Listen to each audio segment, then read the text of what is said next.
Dave here with Affordable Door and Gate. Got a little talky talk with you today. Making sure everything gets set up here a little bit. I'm a little green. Got the old that's Mona Lake. You can look it up on the map. Mona Lake, Norton Shores, Michigan. Cool little area back here. Can't see it, but it's behind me. Before the water kind of somewhat dried up, there used to be a boat launch down here. I used to go with my, as far as I remember, I used to go with my stepdad, and we would, you know, dump a boat off the back of a truck and putz out there and go kayaking and do all kinds of crazy stuff. I can't remember all what we did, but we did stuff. So, anyways, what I wanted to kind of talk about is this customer. I was literally thinking yesterday, I was thinking about you guys. And you know what's amazing is that it's amazing the community in the garage door business and a lot of businesses. It's amazing to talk to you guys, and it's amazing to see the comments and get the emails. And a few of you out there I've actually been talking to on the phone and texting, which has been really interesting. I learn a lot, because there's only so much I know, and I love learning. I'm not perfect by any means. So this customer, and you guys can always jump in at any moment, ask any questions if you got them. I just felt like jumping on here, just grab something to eat, and so I just figured, hey, what the heck, jump on here by the park. So with this customer, and these are the things, right, that if you've been doing this, you understand how things work, especially when you're done doing business. Most people, it's like you go out there and most people have no clue. They're clueless. They're like, what's going on in the world? Why do we know where I'm at? They have no clue. And so this customer, I didn't realize there were stipulations with it. And I'm a little bit upset. Yesterday I was a little more upset. Today I'm kind of cool about it. And I don't know if you're like me, but you know how it is, like you get so this customer, we're supposed to do something actually literally today. We were supposed to do it today, Saturday. And I was like, he messaged me yesterday, which is cool. And we had this all kind of set up. It's actually, we're going to do a keypad, and we're going to do a gooseneck, and we're going to put a keypad on a gate operator. And I remember, so I told him, I said, we're not going to be there tomorrow because the weather was supposed to be windy. It's supposed to be raining. And I'm like, it's just not worth it. You know what I mean? We're going to be in the elements. So I tell the guy, I said, look, we're going to plan on coming Sunday. The wind's supposed to die down. I said, it's supposed to be like only a 15% chance of rain versus 60% chance of rain. And all day today, I've been checking the sky cam down where we were supposed to work, which is a little ways away. That was where I kind of did the foobar on myself. It's a little ways away, probably about almost an hour and a half drive one way. And so I'm getting all stoked up. I'm getting all ready to get everything put together. And it's like those things, like I know you guys get it. The seasoned vets. I know you guys get it. And I hope you understand where I'm coming from. But I got to make sure we got the keypad, right? And in the keypad, they don't give you bolts. They don't give you the carriage bolts to mount it to the gooseneck. So I got to make sure I got bolts for that, right? I got to make sure the gooseneck, we got the gooseneck. Not a problem. That's easy. I got to make sure we got concrete. Better be quick set, fast set concrete, because we're down there. We're going to dig a hole. We're going to set the pole. Now it's, how those things are. Do you bring conduit? You probably should do conduit in case you do a shallow dig. And it's just the right way to do it, right? You don't have to do it. You could just run the wire probably and get away with it, and then run conduit up to the cabinet, the gate operator. So anyways, he comes back and he's like, let me check with the owner. And I'm thinking, okay, well, I'm already I don't think I have to get babysit on this. I kind of know what I'm doing.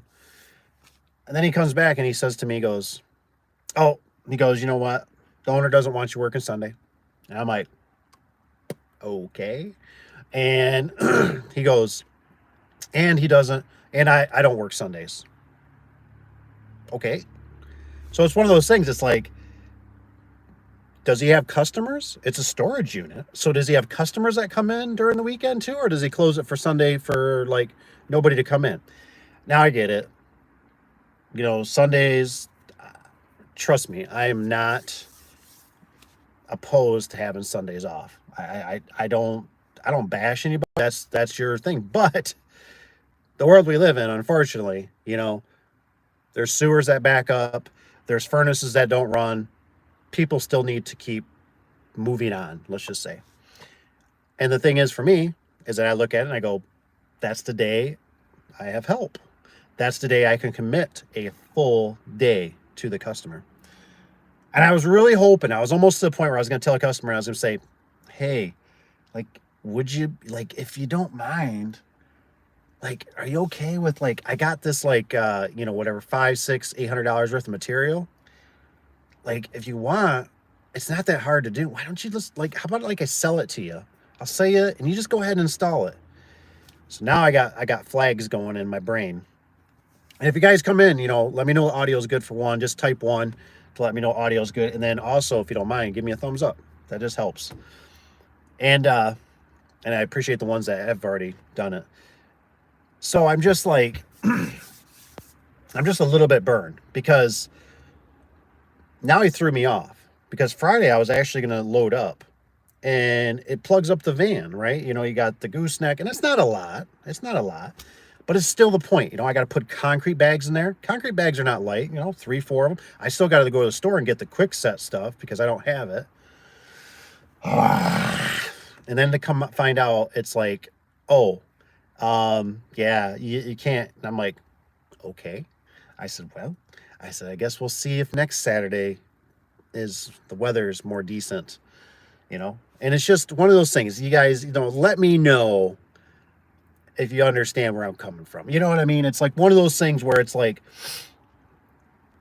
dude, if you want it done, then you got to let me, So now I'm already thinking to myself, like, hey, this guy needs to put up, like, I want him to put a flag up where he wants the gooseneck, because I'll be darned. And I totally get it. I get it that, hey, on Sunday, you don't want to be bothered, right? Because that's something I could bother him with. Hey, where do you want this gooseneck? Which I'm not going to do. I just do it how I think it needs to be done. But now I'm make sure they put a flag for next week if weather permitting. But I'm like, I'm kind of brewing about it. And I think about you guys. I think about you guys a lot, especially the ones that are starting up, that it's like, for instance, I'll give you an example. I remember I read this book one time. And if you guys haven't, you guys should read these books, Rich Dad, Poor Dad stuff, Robert Kiyosaki, good stuff.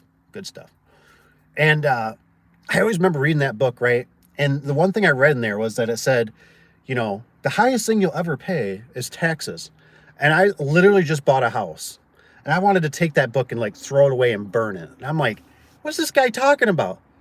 Taxes is the highest thing you'll ever pay in life. I just bought a house for, I think it was like $87,000. I'm thinking, what the heck is this guy talking about? Of course I was just starting out. But it's those things that nibble. And I think about you guys and I go, man, there's just, if somebody would have explained, like, hey, on the other side of the fence, because you might work for somebody or a garage door company or any kind of service business. And it's like, people don't understand. I didn't even understand how much it takes behind the scenes, right? You just show up at 8 o'clock or whatever it is in the morning. You're like, hey, here to do my job. Here's my little bag of tools or whatever. And you don't realize all the things behind the scenes to make that job happen. I've worked out with many guys out in the field, and a lot of guys, it's like, it's really difficult. You understand this if you're about my size business, but you understand, like, I remember we were doing a fence line, ornamental fence, and we're out there digging. And I remember a couple workers, they were complaining about the help I got. And I said, and I remember I just kind of was like, I said, do you want to dig the holes? I mean, we had like, I don't know, 100 holes to dig.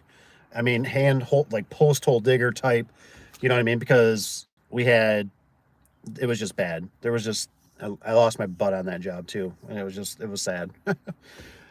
And he was like, the guys were like, well, no. And I'm like, all right, then stop complaining. I'm like, quit whining. I was like, we have, even if they get one hole dug, that's one hole we don't have to dig.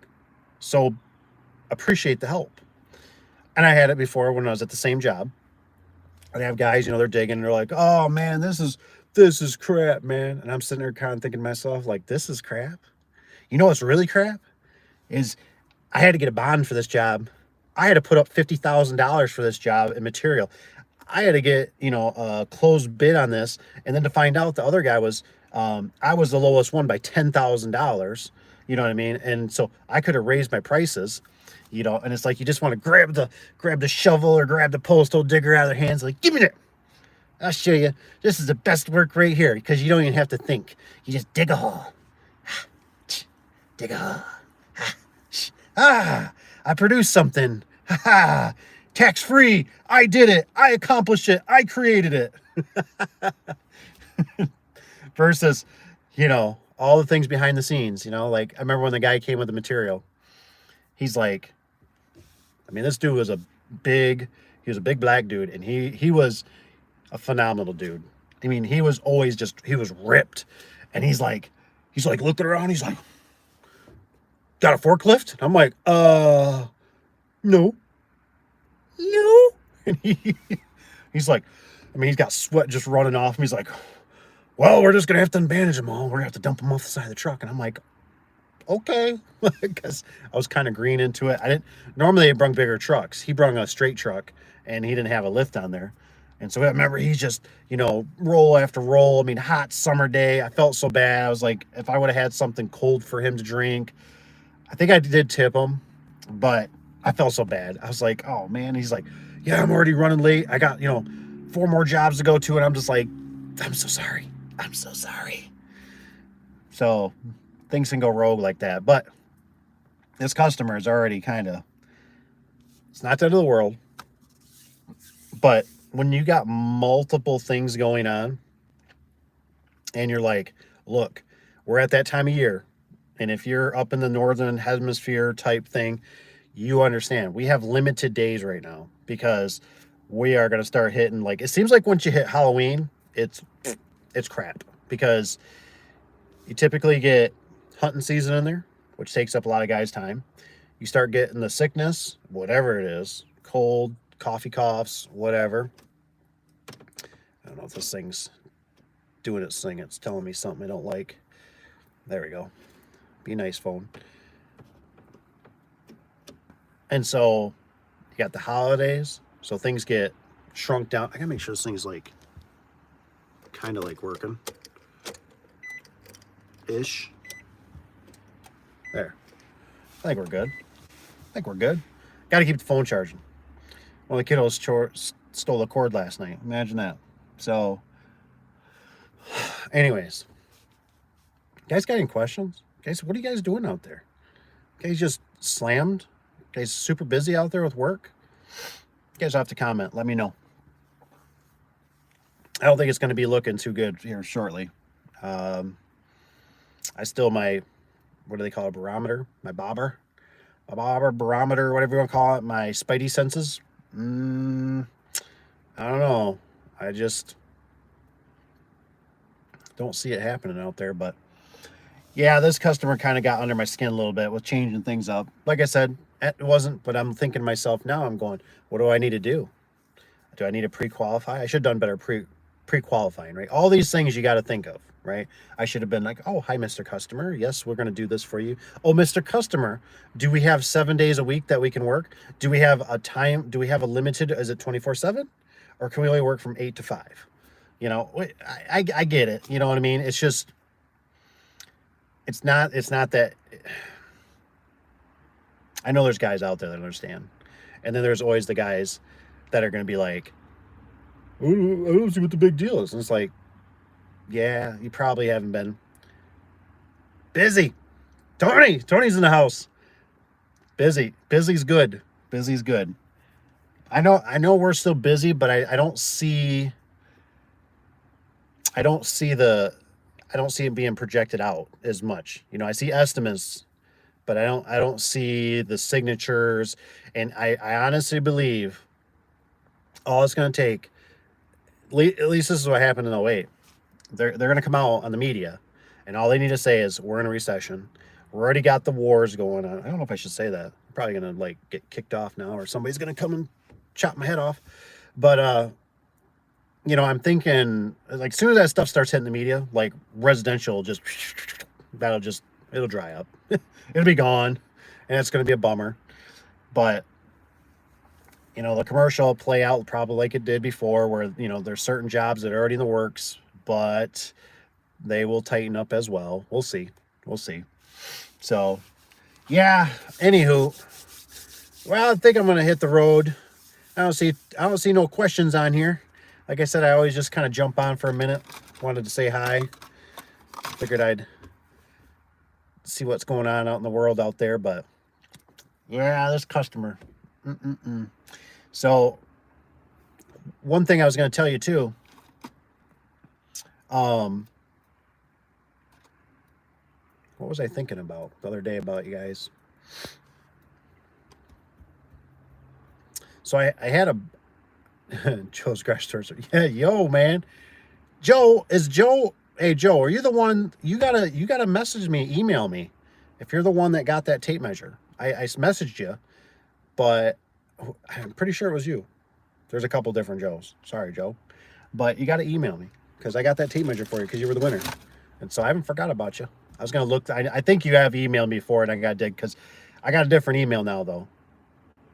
Okay, perfect. Yeah, perfect. So make sure you do the one I just put in the description on this video too. It's the daveadubson@gmail.com. Shoot me that email, and then also make sure put the address and all that stuff so I know where to send it because I got it sitting on my shelf, and I'm just like, I gotta get into my email. I'm pretty sure you emailed the old email I used to have, which was this Daveadubson@gmail, but Google started getting greedy. They said I had too much storage, and I said, you know what? I said, I'm not going to do it, Google. I'm not going to pay your $3.99 a month or whatever it was for more storage. I just said, I'll go do another email, and that's what I did. Just had to walk. So, yeah, but the weather today finally starting to clear up.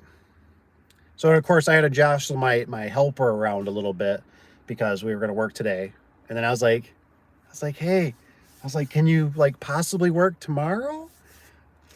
And he was a great sport. And he's like, yeah, not a problem. He's like, I got tomorrow open too. And I'm thinking, perfect. And now I'm like, oh, bummer.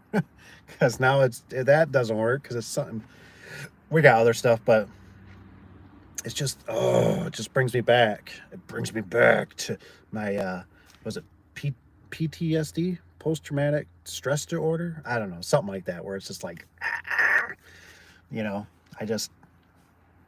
don't know. Do you guys see it in the business? The guys that have been doing it. Do you know what I'm talking about? There's probably like somebody's gonna come up with like some terminology of it, but it's like you ever realize how much time it takes to get a job to I mean, there's just so much. Joe, I seen your email. It just popped in. And so, I mean, there's just it's just nuts to me how much time it takes to get a job. You know what I mean? Like, by the time you deal with the customer, by the time you deal with the estimate, by the time you submit the estimate, by the time, and then to make sure the job goes perfect. I mean, perfect. I was reading the one, I did that video with the daughter, and somebody on there said something about like, why don't you just start carrying wood? And I'm just like, I'm thinking to myself, like,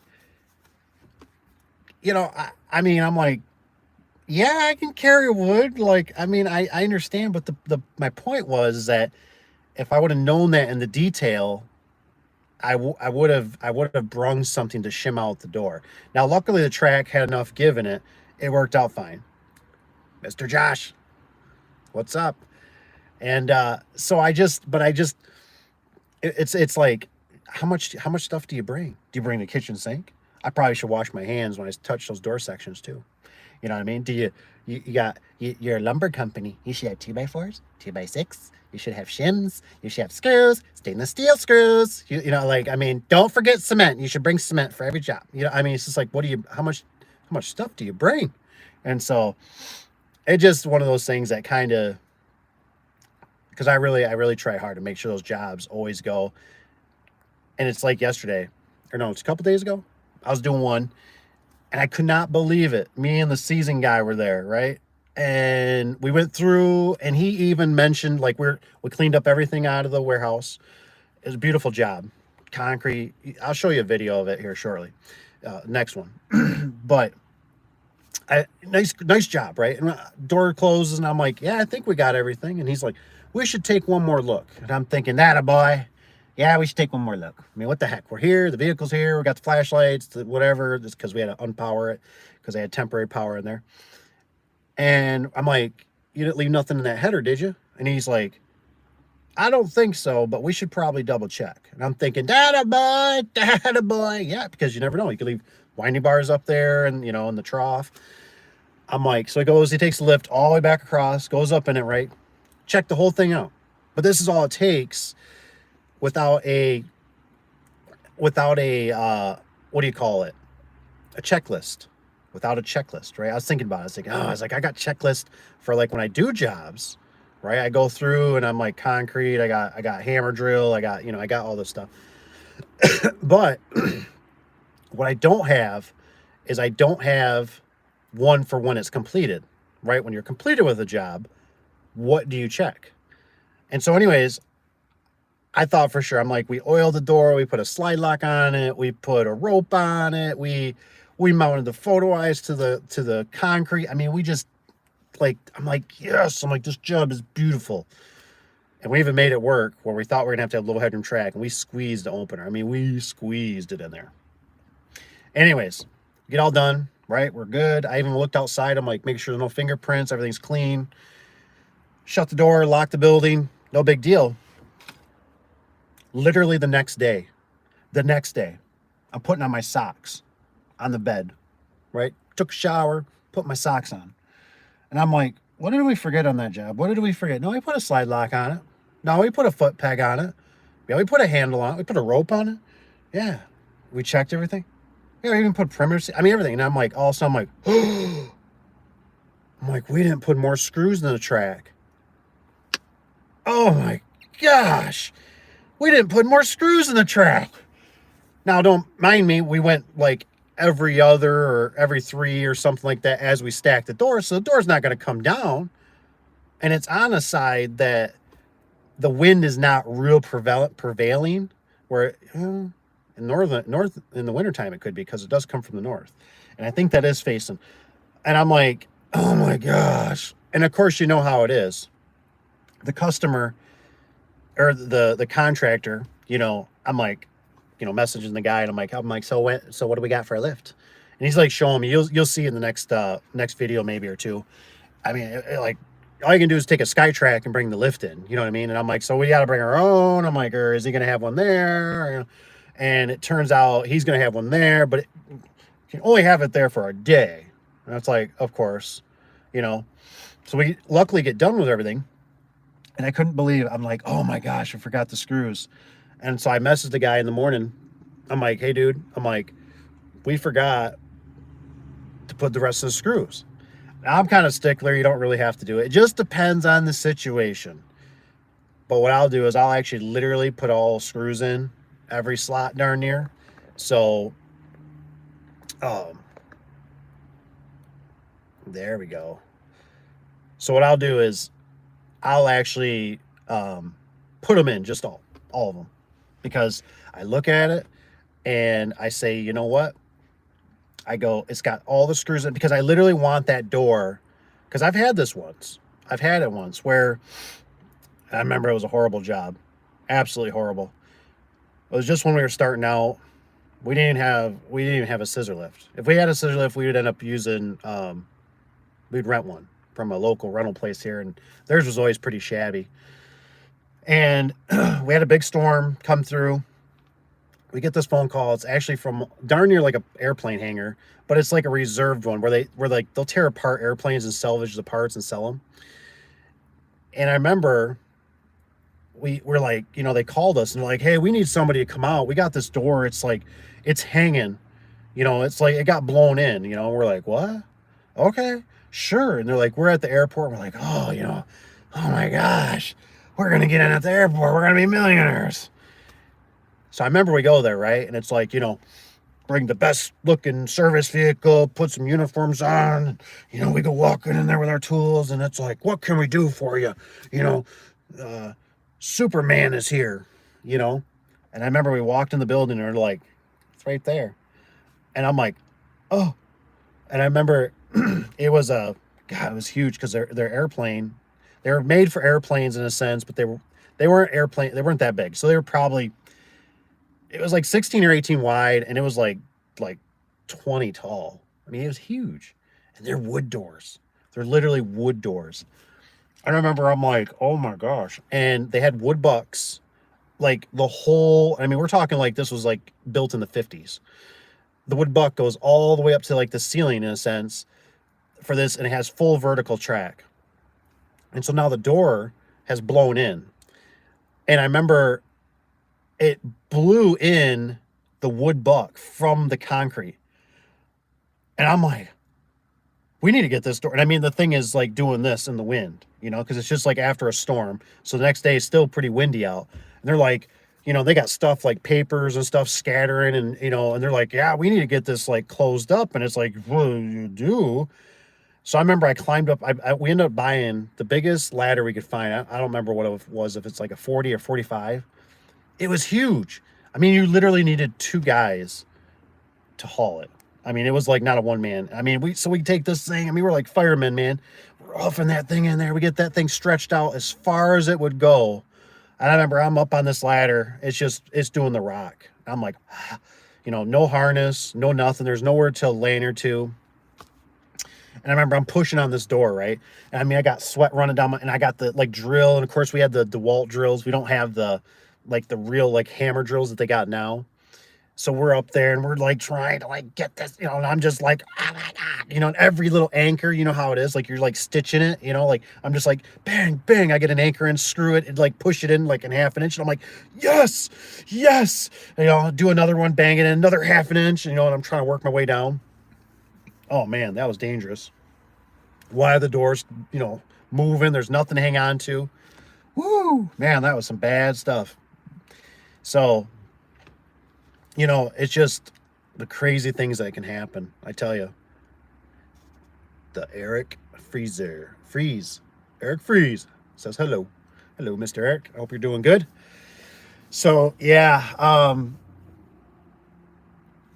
So like I said, about that job, we didn't get the screws in. Luckily, I don't know if you ever dealt with this, but I tell you what, I think the worst, honestly, I think it's the Wayne Dalton.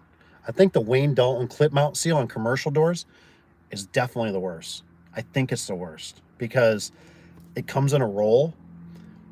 And if you ever like try to put it on a door that's already existing, like you're trying to change it out, oh my goodness, is that stuff a nightmare. I did it one day and it was taking me, I was like on like for 45 minutes. I said, forget this. I called for help. I'm like, beep, beep, beep. I'm like, hey, can you come down here and give me a hand? I even had a scissor. I think I had him bring the scissor lift. Yeah, he brought down the scissor lift. And I was like, I mean, you need like somebody to roll it out below you to get it somewhat straight. And you're trying to like bang it on there. Oh man, it was a nightmare. So clip mount seal with commercial, Wayne Dalton, definitely always put it on when you have the track on sawhorses. Put it on, make sure you get it on all the way too. And then always put a screw in the bottom, put a screw in the top, because that stuff wants to buckle out. And so it'll just keep it from ever coming out on you in the future. And that way it just keeps it. Yeah. Josh says, agree with the Wayne Dalton is rough. The Wayne Dalton is gnarly, man. It's like, I tried for years, and the thing is like, what always irritates me is like, I really wish, I wish they'd like, I wish these guys would like reach out to us, right? Reach out to me. I'm free, right? And I wish they would listen. because I've gone to them. I don't think I'll say which one, but I've gone to their warehouses, right? And I tell you, I kid you not, there was a like we go in there, right, and they're doing the tour and stuff, and they're like, "This is how we make this, and this is what we do over here, and this is how we do this here," and I'm like, you know, and people are making these comments. They're very good comments about, you know, why do we do the stickers? But I remember the engineering and like the testing department, right? And this guy come out, and I tell you what, he wasn't as old, but he could have been probably maybe Joe Biden's like son. You know what I mean? And he's like, "Oh yeah, see how we do this and see how we do that and see how it, you know." And I'm thinking to myself, I don't think this guy's ever, I don't think this guy's ever installed a garage door. Like, I don't think this guy's ever been out in the field. Like, I'm like, do you not see what real things happen out in the field? Like, what kind of real problems are? I just, it's just kind of disappointing, you know? And like, so I tried to find like that clip mount seal. I literally tried to find like a way around it. I'm like, I got so irritated with it. I'm like, screw that. Like, I'm not even going to use it. I'm just going to like, I'm going to use a different manufacturer, Clopay, whoever. And at least theirs is flat. And then I'm going to start seeing who I can buy it from, which I think the only one I could buy it from was Overhead. That actually would have it in a box, and the weather seal was flat, this clip mount for commercial that goes on the track. But it was, of course, you know, through Overhead, it's way too expensive. It's kind of like the whole jack shaft thing. I'm really irritated by that. I still am. That, you know, they have, what is it, the RSX? Overhead has it, where they actually, there's a direct couple, right, to the shaft of a commercial door. But can we get it? Nope. But Overhead can. But can we? Nope. Nope. Now, I've built some, and I don't think I recommend it, because you have to get the belt just right, and if you don't, you'll wear out the pulley, and the pulley will break off. But it just irritates me that it's like we live in this day and age, and we don't have a, you know, you always normally have to do a chain and a spreader bar on a commercial one, but they have direct couple. I like the direct couple. You know why I like the direct couple? Because I've literally seen at ABC warehouse around here that sells shingles. My buddy used to work there, and I don't think he watched my video, but if he does, Ted, you're a good man. And anyways, we go there, right? I go there one day, and he's like, yeah, I mean, big old spring, 6-inch, probably, whatever, 5 feet long, you know, big monster spring. And he's like, yeah, he goes, the spring is broke right there. And so he goes, watch. He goes, but it still works. And I mean, he walks over there, and in my mind, right, it's that whole slow motion, and I'm like, no, don't do it. And he like hits the button, and I'm like, and I see the door. Big old door too, you know, it's whatever, 16 wide by 14 tall, you know, and it just goes up with one spring and the other spring being broken in 2 pieces. And he's like, yeah, see, he's like, works just fine. And I'm like, because if you've done this, you know what'll happen. If you have a chain on there, it'll start jumping the teeth, click, click, click, click, click, and then you'll start losing the limits. And then when the door comes down, it'll go past the limits, and it will jump the cable off, and then they'll run it again, and then it'll throw the cables off, or the door will go crooked, or the cable will get wrapped around the shaft, and then you got a nightmare. And then it turns into, oh my gosh, it's wintertime, and it's negative 30 degrees out. We need somebody to come get our door shut now. So when he did that, it had an RSX on it. It did it like nothing. And I'm thinking, I don't hear no clunking, no banging. You wouldn't even know there's a broken spring. And I thought, that's amazing to me. That's amazing, because that shaft is locked in. It's not jumping teeth. I thought that's the way to go if you have the opportunity to. Now, sometimes things don't work out that way, but it just makes me mad that we can't get it, you know, unless you buy an RF, which I've called on those. And I think like a normal opener is like, I don't know, commercial one's like $800 or something, you know, for ours, $600-800. And they wanted, like, when I called, this was quite a few years ago before Mr. Koff came around. And I remember they were like, yeah, you can get an RSX from Overhead. I was like, well, maybe I'll just buy them from Overhead. If they're like another $100-200 more, it's worth it to me. You know what I mean? And nope, they were like 1,400 or something like that. And I'm like, jeez. I'm like, no, no, no, no, no. I can't. We can't do that. Like that's just ridiculous. So one guy I seen, why are you sitting in the car? Because I'm cold. That's why I'm sitting in the car.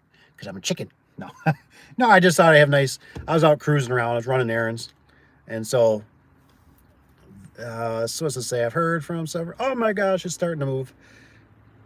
Let's see here. What do you guys got? I've heard from several installers that a lot of Wayne Dalton products. Yeah, Wayne Dalton.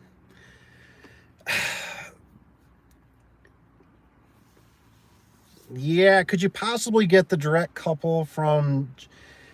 It's not that easy. If one of you guys knows how to do it, hit me up, email me. Because the thing is, how did I do it? Well, I'll tell you kind of how I did it. LiftMaster, I did a bigger pulley. I got a bigger pulley, and I don't think any of my LiftMasters ever failed. I did a bigger pulley. Now, mind you, I had to have this manufactured. I did a bigger pulley on it. I still got it somewhere because I know I got like a test one, one's smaller, one's bigger. And then I could direct couple it.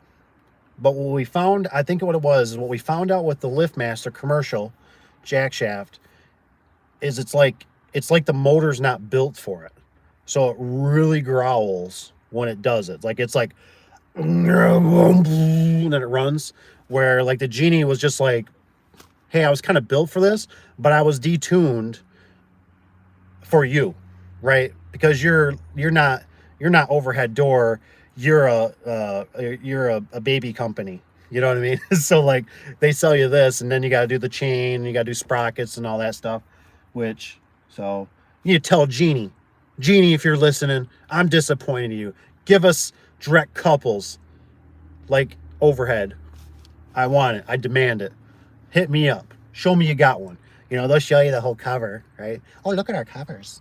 Our covers are great. You know what I mean? Like, you know, the one thing that's bad about their covers, Genie, you also need to fix this. Your covers with their screw for the door, the little plastic thing always pops off on me. Like, come up with a better latch. I don't mind the plastic door, and I understand you can flip it. I like that. It's okay. I can live with it. I like it has a counter on it. But I don't like the stinking screw, because if you wreck that little plastic thing or you lose it, the door don't stay shut. So how are you supposed to keep the door shut? You know what I mean? You got to like tape it, which is silly, especially when it's a brand new opener. So I don't know. That stuff just gets to me a little bit. But I've tried. So then with the Genie, see, the Genie is already set up for it. But you got to order. So I had to order a different pulley, which is available, which I done. But the problem is finding that right perfect belt. It's a serpentine belt, so it's got grooves in it. And I have done it, but the problem is it's hard to get it just right. And the problem is the motor typically has no adjustment. So it's either like too loose or it's too tight.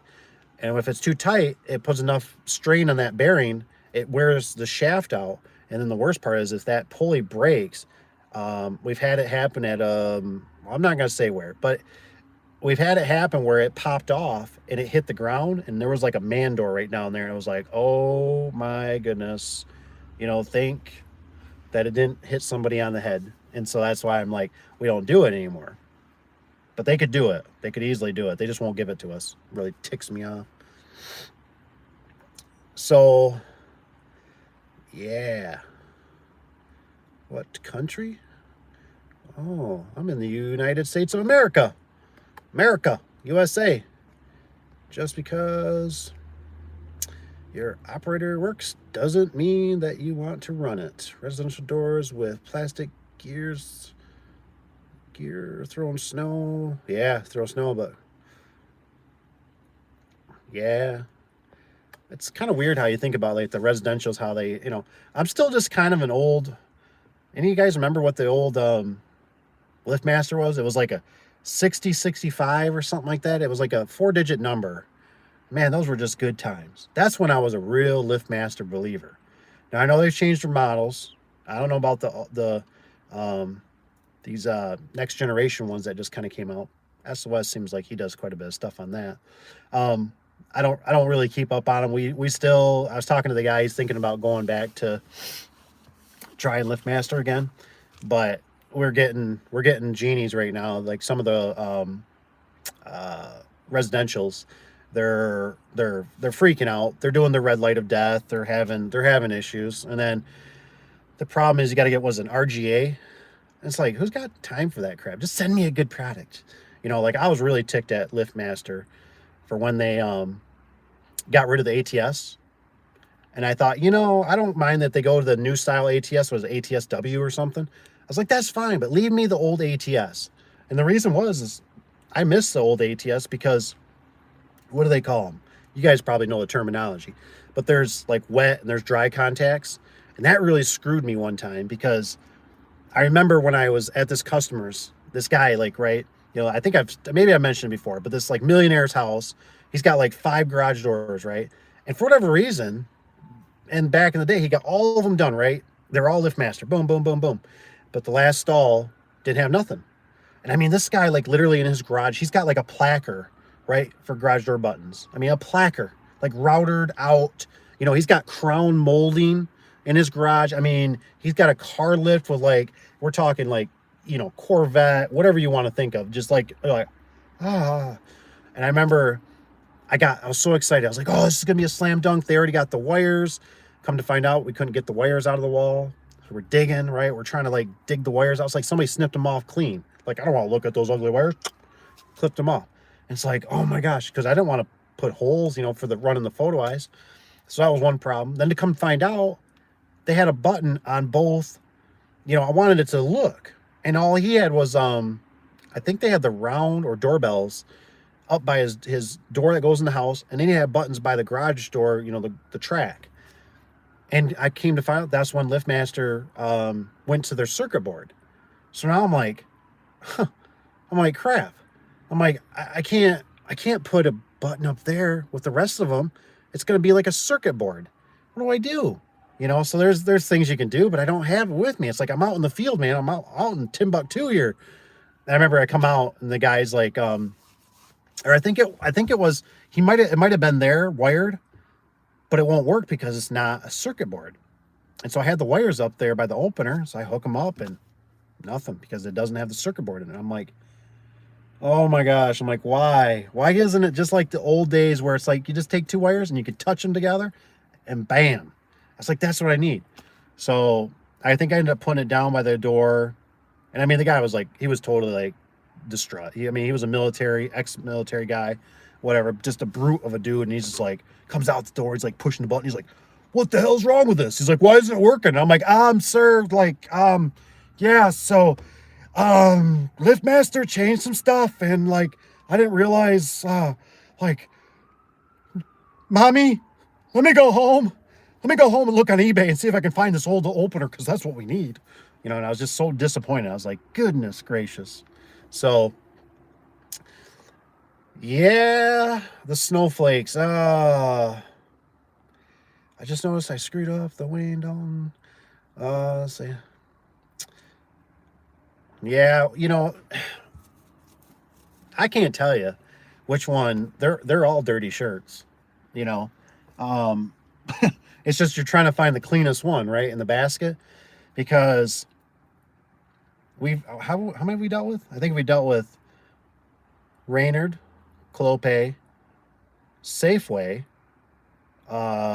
Wayne Dalton, Amar, Horman, and to give. So Wayne Dalton has for us now. This is always going to be different for everybody. Wayne Dalton has always had like the best service. There was a couple good people in there.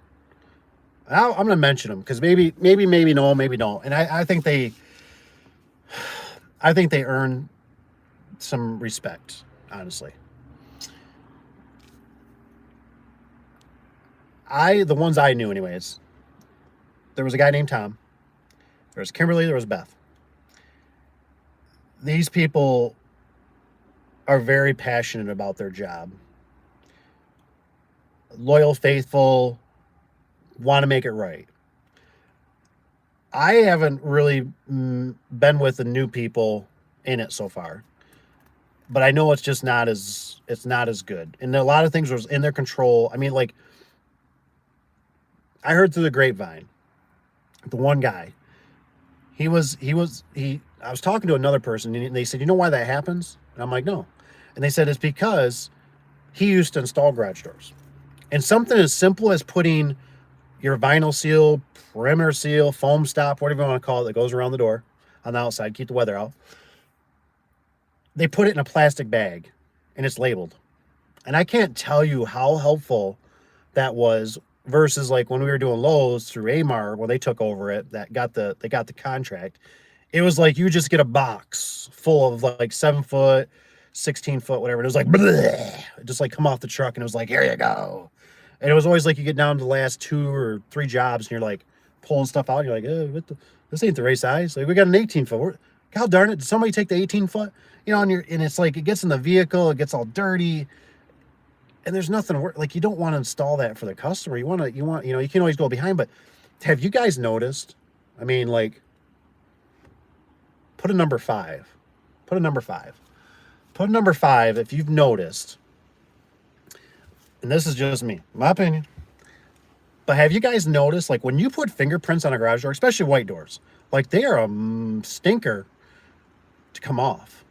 Like, I mean, even if you clean them, like I've used some pretty heavy, like purple power and stuff, and it's like, what the, this stuff ain't, what the, god darn it, you know, like you're scrubbing it. Like, have you ever noticed that? Like, or is that just me?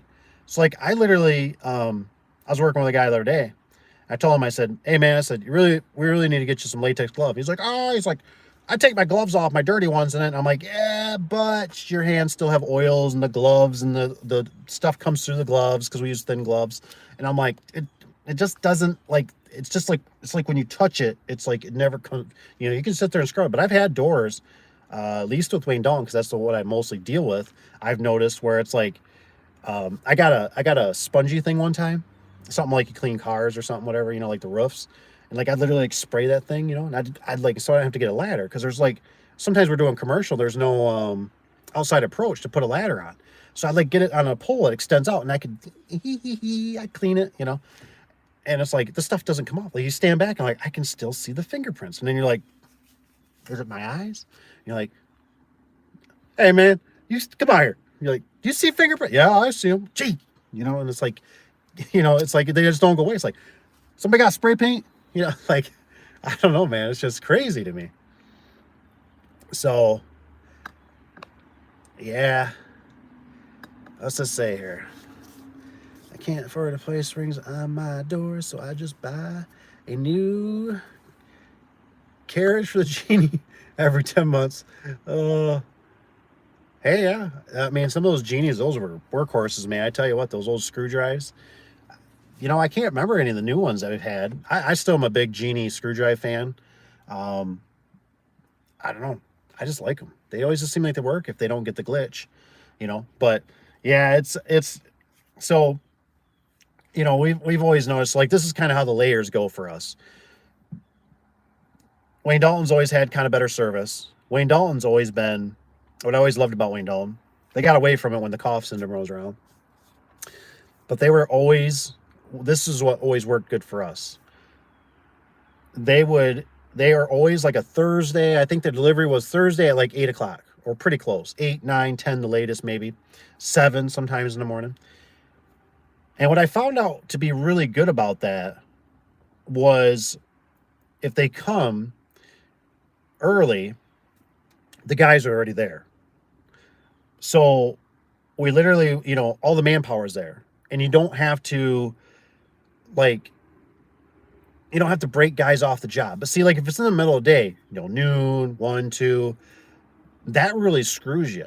Because either you might be the only guy, you might not, you might all be out working. And then if you get the phone call, hey, gonna be at your place in 15 minutes. You're like, 15 minutes? I'm like an hour and a half away, dude. So the delivery was always really good. Our Clopay, um, it, it's like the serve, like the people could care. Like you better know your stuff. Like you call them and it's like, you better be like, I want the 30245 and I want perimeter seal, yes, the same size as, and I need an opener of this model and this length. Like they don't help you through it at all. Like if you're like, well, my customer's looking for, like an R12 or, between R12 and 14, and they want windows but round, like they're not that type of people. It's just like real, like you better have it, and it like they'd almost like act like they don't want your business, which is sad. Safeway, I think they're really good people. I think they try. Um, I remember we tried the one time though. We tried ended up doing their what do we do? We did we did a pan door, right? They come out and they're like, we have a non-insulated pan door that's flush with like the wood grain to it. And I'm like, really? I'm like, that's what we need. Because I get once in a while, people will take out like a wood door, right? And people will like, well, I want it to look the same. And then, you tell them you want insulated. You're like, oh, you really need to, and they don't like the price. So I finally got one that was like, yeah, I want one. I don't need it insulated. And I'm like, sweet. So we ended up ordering that thing. They don't use heavy enough steel. The thing had an oil can.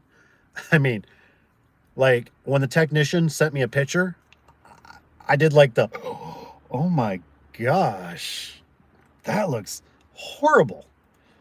And I'm like, so I think a couple days went by, and the customer called, and then the secretary let me know. And I'm like, do whatever you got to do.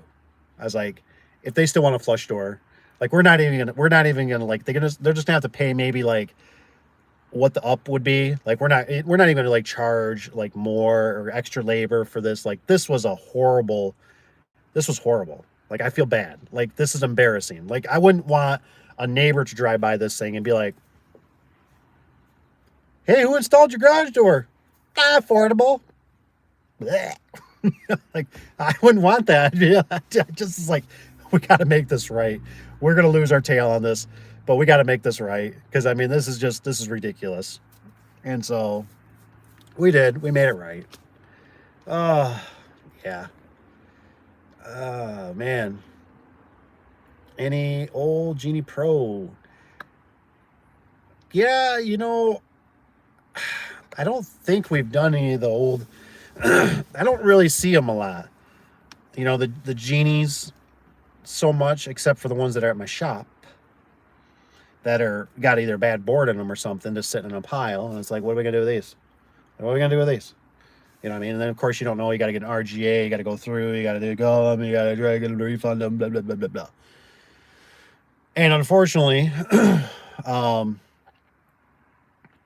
our vendor, the Wayne Dolan, they're only doing exclusive Genie, which I get because they got bought out by Overhead. And why would they want to do a LiftMaster and support their business?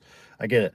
But the problem is we can only get Genie. And so if we want to do LiftMaster, we have to go through another vendor, which is not close, and it costs extra, and they're more money, and it's a big inconvenience, right? You want to always get this stuff shipped to you. That's always a big thing. Get it to you.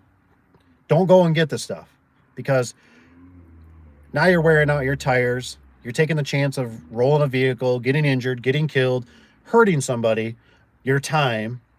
It's just not worth it. Get the stuff, get it brung to you, schedule ahead, at least try your best. It's not like we even got it mastered, you know what I mean? But we do pretty good. We keep a lot of stuff in stock now. But, so back to Safeway. Their staff, I think they try. I think they're good people. It's just like sometimes they can be kind of finicky. Like they don't send you everything, or like I think the guys didn't like the commercial side of it. The commercial side was a little goofy. And then like Horman, I did a Horman door. I remember I got a really bad taste in my mouth. Like some of their stuff seems like it's like, wow, this is pretty sweet, right?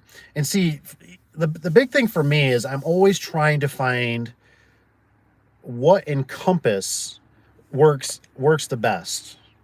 what works good for the secretary, what works good for the installers or me, because I don't think I explained this very much, but I need to. I was thinking about it the other day, and I thought I didn't say it in a video. But what you have to remember is you have to remember,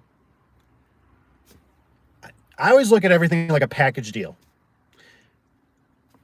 I want it to go out the door with a subcontractor, with a technician, with a customer, with an employee. I mean, whatever you want. Like, I don't want them to buy, let's just say, like a TV from me, which I know they're about buying TVs, but it don't come with a remote.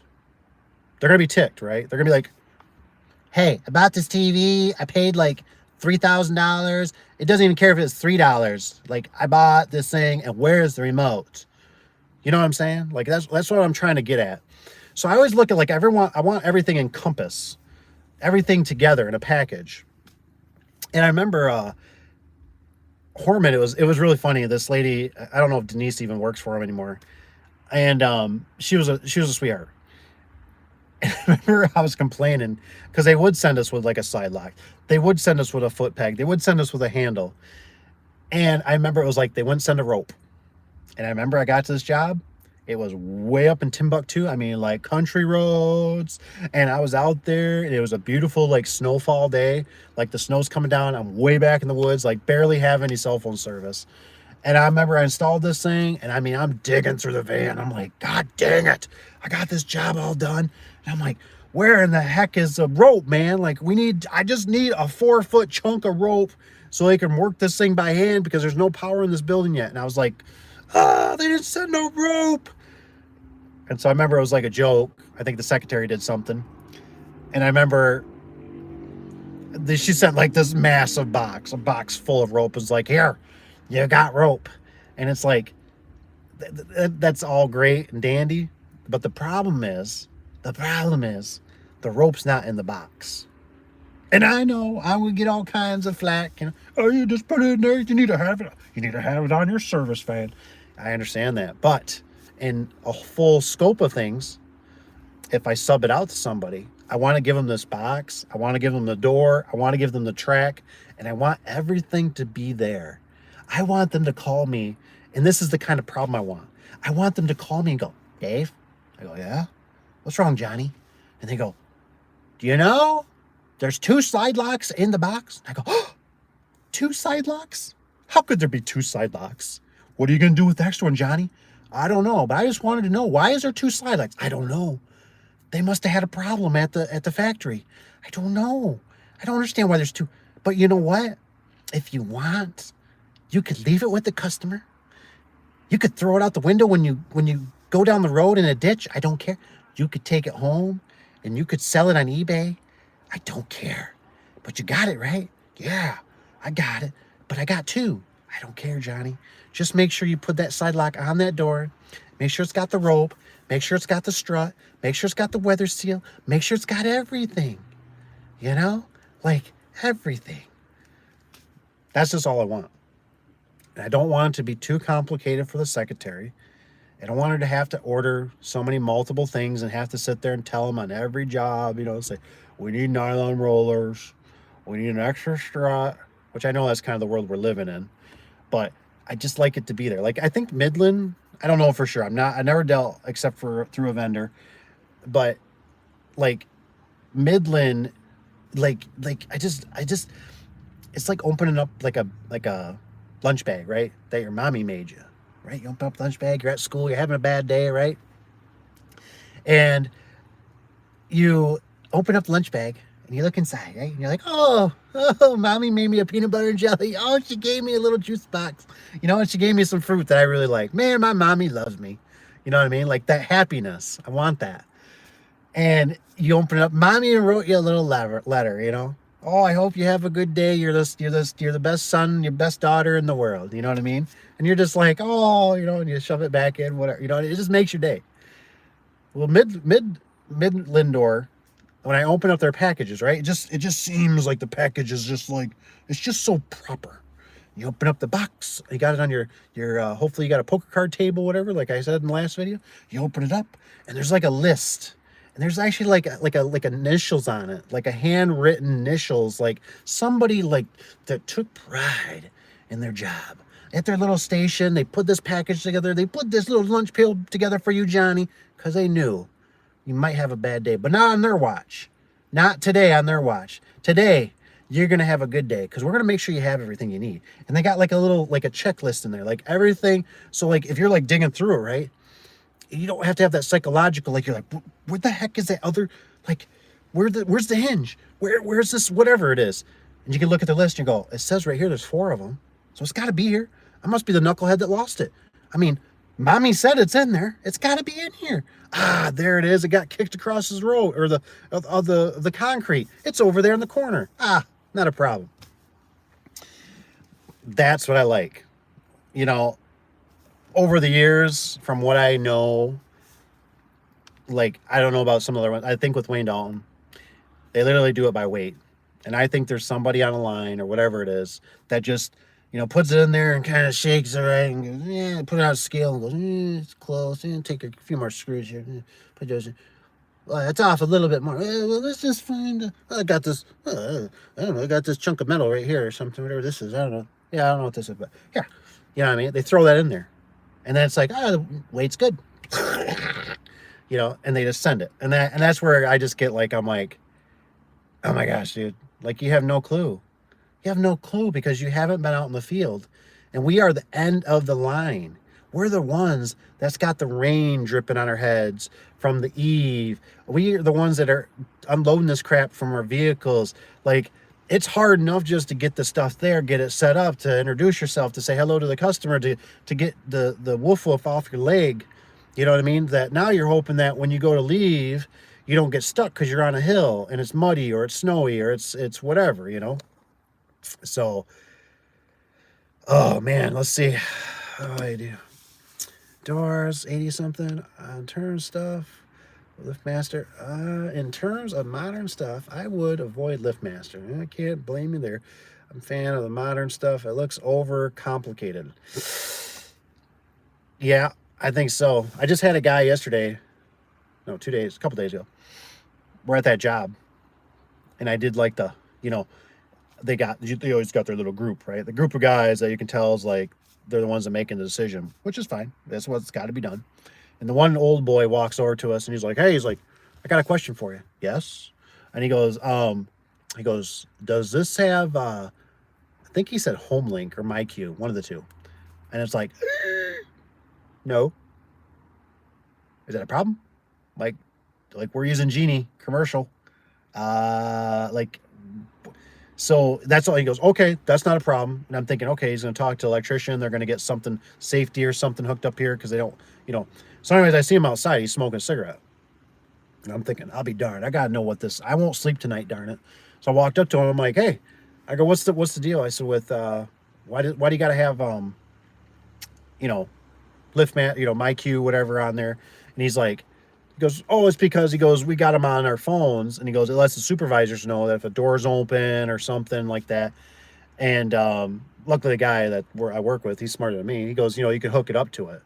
And so I'm like, because I'm thinking to myself, like, oh my gosh, like I don't know what the rest of this building, but I'm like in picturing, I'm gonna walk over into this building and it's gonna be like beautiful LiftMasters everywhere, and I'm gonna be like, "We're the stinking oddball Genie. What the god darn it!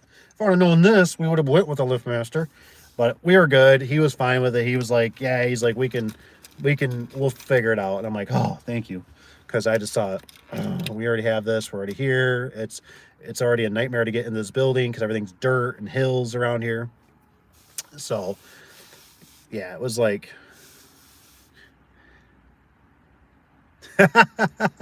Eric, you've been around that long that you say you remember when I didn't have the rope for that Homer door? Yeah, I tell you, man, it's just,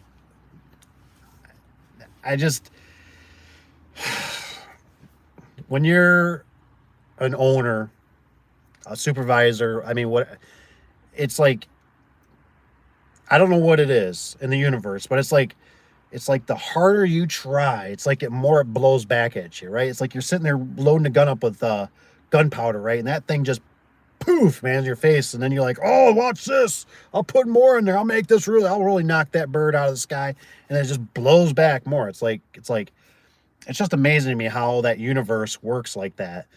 And I just, I don't know, man. I'm like, is it that hard? Like I just want it to be like when I pull up to like McDonald's or Burger King, right? I'm like, yeah, yo, give me a number 4. Yeah, with a Coke. Yeah, that's good. Thank you. No, I don't. Medium. Like that's what I want. Like I want these vendors. I want them just to have it where they can go. Do you want option 1, 2, or 3? You know what I mean? And I expect that, but it's like you got to go through there, and it's hard for the secretaries and for yourself and for the workers and everybody. It's just a pain to go through. And it's like, I want to make sure like bump stops. We have to always add bump stops. Now, I get that it's like it's added in some people, but it's like with commercial doors, we just don't install commercial doors without bump stops. It's like a must. And it'd just be nice.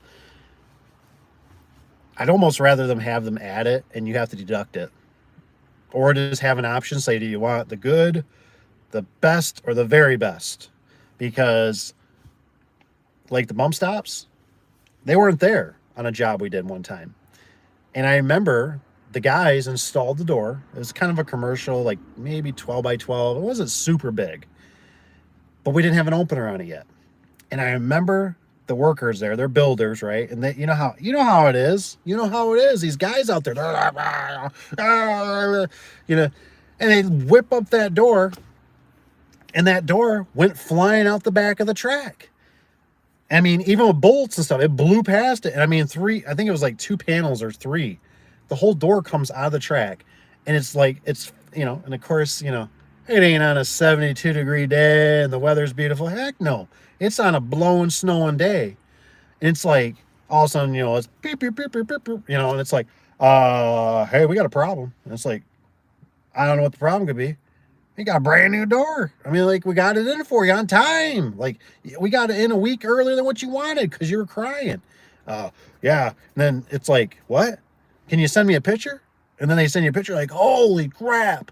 And then what turns out happens is you're all by yourself, right? The day before, whatever, you did the door. You had 2 guys there. You had all your tools there. You had the scissor lift there. You had the ladder there. Now you get there and you're like, holy crap, I'm all by myself. And it's even after hours. What do I do? Because I couldn't get here right away, or you do get there, and then, how it works, like everybody's on lunch, or they're just not working there today, they're at another job, and now you're like, there ain't nobody around. How the heck am I going to get this back up there by myself? I can't call another guy. Hell, they're all busy, man. Like, it just, and all it took was because somebody didn't install bump stops. That's all it took. I see it all the time. And it's just taking shortcuts. And I love it because now the guy that's basically me is like, he's always telling me, I always tell him, I say, you know how it is. If you don't do it now, I say, you always got to look out for the next guy. And he goes, yeah, the next guy will probably be me. I'm like, yeah, I'm just laughing in my head because I'm going, I know how that is. That's how I looked at everything. I went, the next guy could be me. It probably will be me. But if it isn't me, I'm trying to look out for the next guy. That the next guy goes, man, I'm sure glad that guy put mid-brake, mid support in there. I'm sure glad that guy put bump stops on there because I wound the door too hot or something went crazy. And it's just these precautions. Put a side lock on there. Put a rope on there. All these things like add up. So true. Oh, that's a good one. To do the work on the docks. So we don't I don't mess with docks. I'm not saying you couldn't, but there's a couple things, like there's with the docks, there's like the seal that goes around. There's one. Those are real bare for us to find. We can get them through like Granger and that, but we can't be like, we're not competitive. I had this one customer. This customer she was cuckoo, let's just say. She was really nice. But how do I explain it? I mean, I remember one time, this place was so goofy that I was up working on a ladder on a commercial door. It was a dock door, full vertical. And I remember I'm listening, like, I can hear noise and it's a big shop. And I'm like thinking to myself, like, I'm literally thinking these dudes are gonna like fight. Like, I'm just hearing them start, you mother, this, that, blah, blah, blah. And I'm thinking, like, I'm like doing like the kind of like looking over my shoulder, like, what the heck is going on? Like, where is their supervisor? Like, I mean, I'm not the only one that's hearing this. And I literally thought these guys were gonna duke it out. And it was always like from that point on, I thought, I kind of don't really have respect for this place. But they pay their bills. I kind of got an in with this one lady, and she would always call us. And it was like she always would give us the work. And so we started working on, these were some nasty old docks. And I remember the problem with a dock was you're outside the building.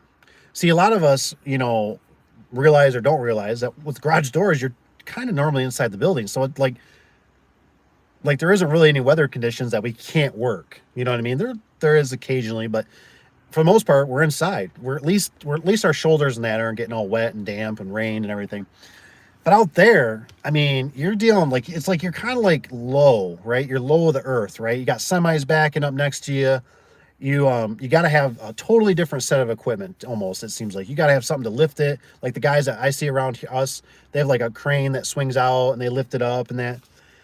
And so we could use their forklift. We take their forklift out and that, but there was too many times. I mean, this place that we worked at, we literally like put cones up on the inside.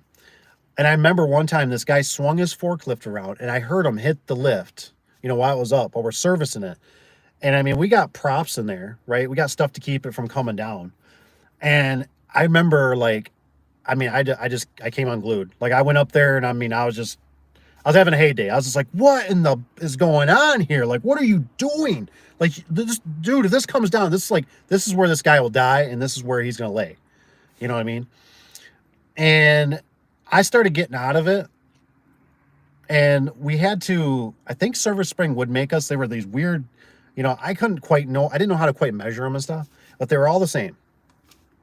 So I literally ended up sending the spring to Service Spring because I was like, I'll be darned if I measure this thing wrong and they come in and because then she wanted us to order like a bulk of them. And so I sent it in, they made us one, it worked out great. But their mechanisms, everything is so different. It's a very different animal. And what I've come to find out with workers is that it's hard to shift them. It's like, it's like telling them one day, it's like, you're like, hey, we're going to bake a cake. And they're like, huh? I'm not here to bake no stinking cake. And the next day you're telling them like, hey, we're going to change light bulbs. And they're like, I'm not an electrician, And the next day you're like, we're a garage door. And the next day you're like, you're going to work on a dock. It's very hard unless you have a very designated for it. That's all I'm kind of getting at.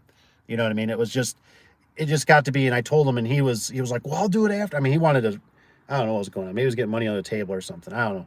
But it was like, he wanted to do it. And I was like, dude, we're not going to do them anymore. I was like, I've already mentioned it to her. I was like, we're done. Like, it's just, you have to have like a big welder. You have to have good people that know how to weld.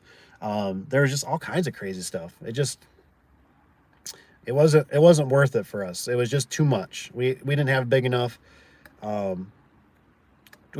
trucks and welders, and you just need generator. I mean, it was like you're retooling the vehicle every time. It was like, oh, we're doing docks. Oh, we need the generator.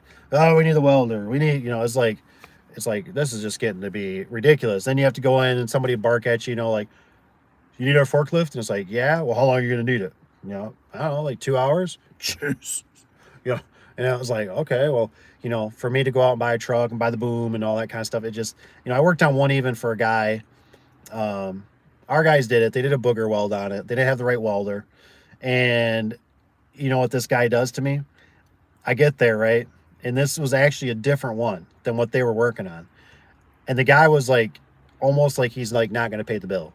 He's like, he's like, they were just out here last week, which I agree. If we didn't do it right, we should take care of it. But it was on, so I'm there, right? And I'm fixing the one. I fixed the one that had a booger weld or whatever. then I fixed the next one, and the guy acted like, I mean, just like, you guys gonna be done soon? Are you, and I'm like, dude, like, we had to run to the store, we had to go get nuts and bolts. Like, I'm trying to make this right for you. So if this one breaks, this one doesn't break, this one works. You don't have to call me, but it's just like, it was a raining day. The drain didn't work right, so I'm standing in a puddle. Oh, it was just not good. Our door hits a micro.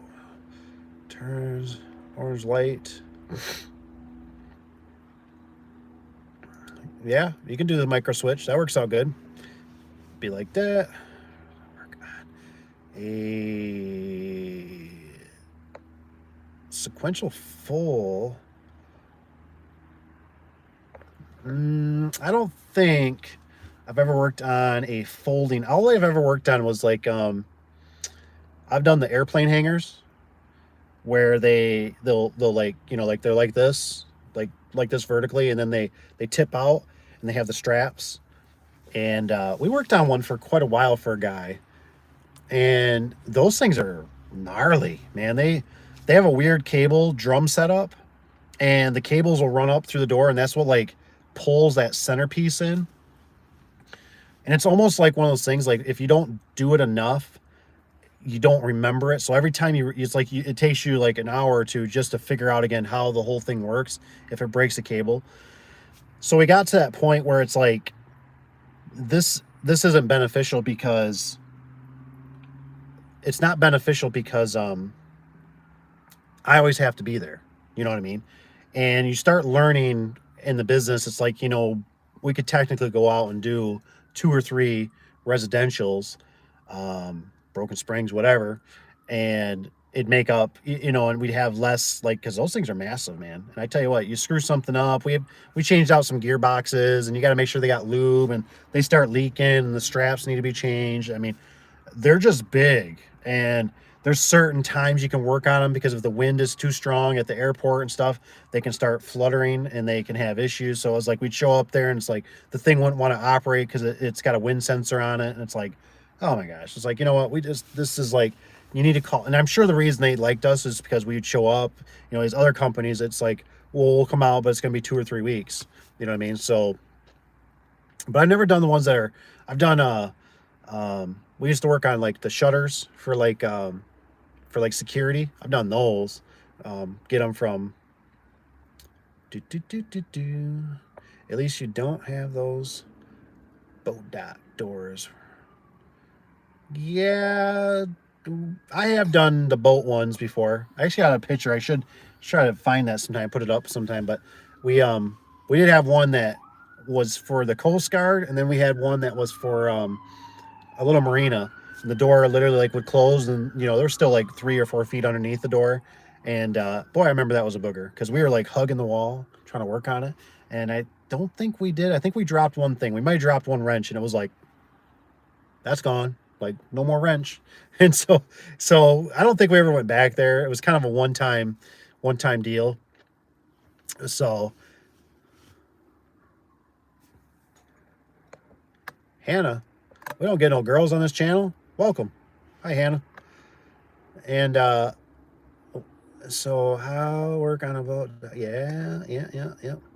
Install. It didn't hook up. I wanted to program remotes. Yeah. Like I said, a lot of things, what I've kind of figured out over, this is just me and how I look at the business, and some people's other business. I'll kind of sum it up with a couple things. There's a couple things in my mind. One thing you might start, it's getting dark around here a little bit on the one side. One thing you got to remember, and I did this for too long, and I don't want you to do this, is it's okay if you're a one-man band, you know what I mean, type of thing. But when you start getting workers, right, what you always got to remember is you got to remember to not get yourself in a situation. This is my opinion. you got to get yourself in a situation where, or don't get yourself in a situation where it's only you that can perform it. I think in the business, my business, I've been at one point, I've been spread out too far. You know, we were doing automatic sliding doors like for a supermarket. We do sliding gates, we did rolling gates, we were fence, you know, you can't do it all. You got to kind of narrow it down. And so, like, for instance, I'll give you an example. I worked for a car wash, and I come to find out with this car wash that they never wanted me to shut it down during the day. You know what I mean? Especially, I mean, it just seems like there was never hardly any days, because you know how it is, like with rain, you never know. It's like it's raining, but then it quits raining, and then it's like, you know, and it's like if it stopped raining, it was like, we need this thing open, and it's like, I don't think there's nobody's going to be here today. Like, it's, you know, so you always, and it was really really hard to schedule that kind of stuff. So I got to the point where I was like, you know what, I'll just go after hours. You know what I mean? Because then there's like nobody, you know, nobody's around, nobody's there to pressure you.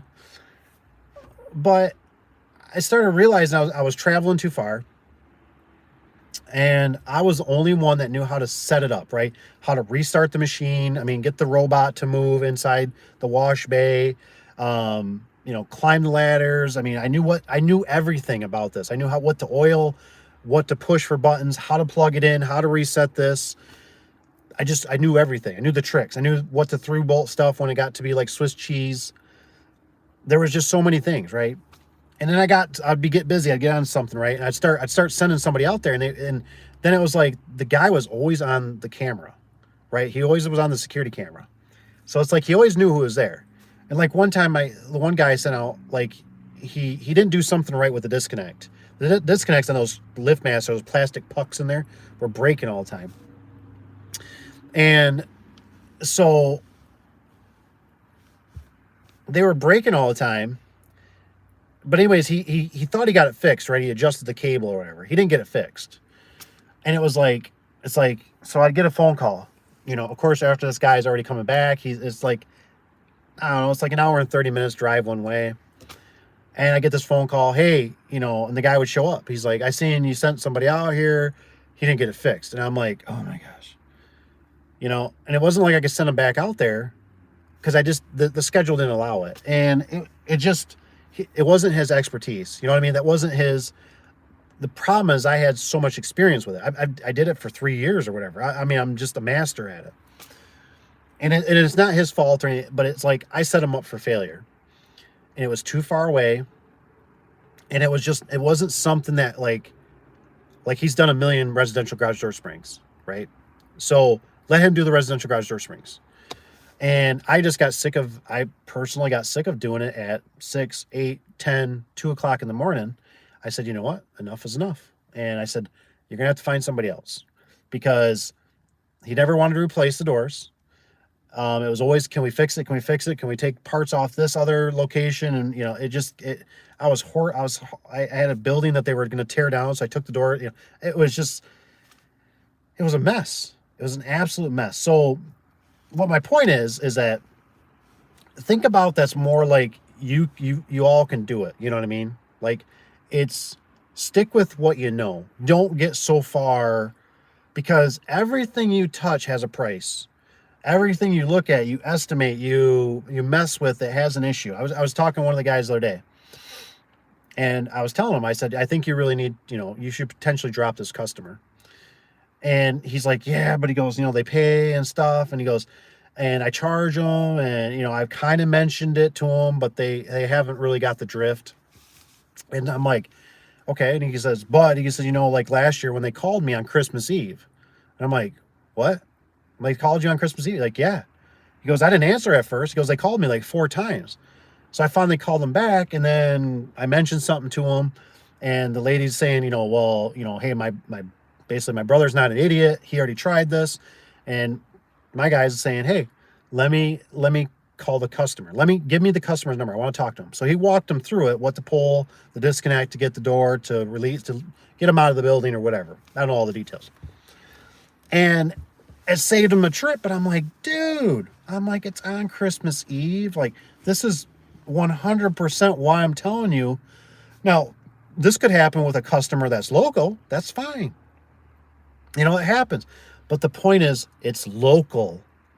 If your truck breaks down, you still have the opportunity to walk home, walk to a gas station. Your resources, your tow truck. I mean, think about where you live and how many things you know, right? Like, wherever you're from, whatever town I don't know that town any better than you. You're going to tell me, oh, I know the taco shack that has, oh, I know Johnny down the road. Hey, I got a guy down here that fixes trucks. I got a tow truck company. Oh, this guy, yeah, I know this guy. Like, you have so many more resources, is what I'm trying to say. But the farther you go away, you don't have those resources. Oh, crap, I forgot something. I forgot strut. I forgot this, you know. Well, yeah, the shop is back an hour and a half, you know. And I'm trying to explain to him that I said, look, you have to remember, you start doing that, and then you start losing customers that are close, right? Your local customers. I said, but then you lose those ones. Now you have to go out and literally take care of those customers that are an hour and a half away because you don't have no local customers because you ticked them off or you're not making them happy. So there's a whole rhythm to this thing. It's very psychological. It's not just, you know, I just go wine springs and, you know, I chew gum and I make my $400 and I'm done. You know, I mean, it doesn't work that way.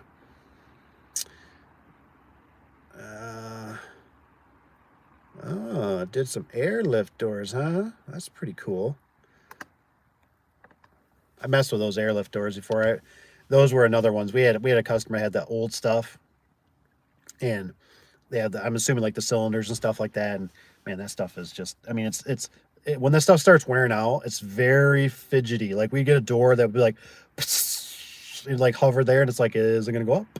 You turn up the valve a little bit more, and I mean, it'll fly up, and it's like, it's like that. I can't have it do that, you know. Like, you know, so you start replacing stuff. That was not our gig. We just no. I'd rather deal with a high-speed roll-up door, a rubber one, anyways. I just work on openers in spare time as a hobby.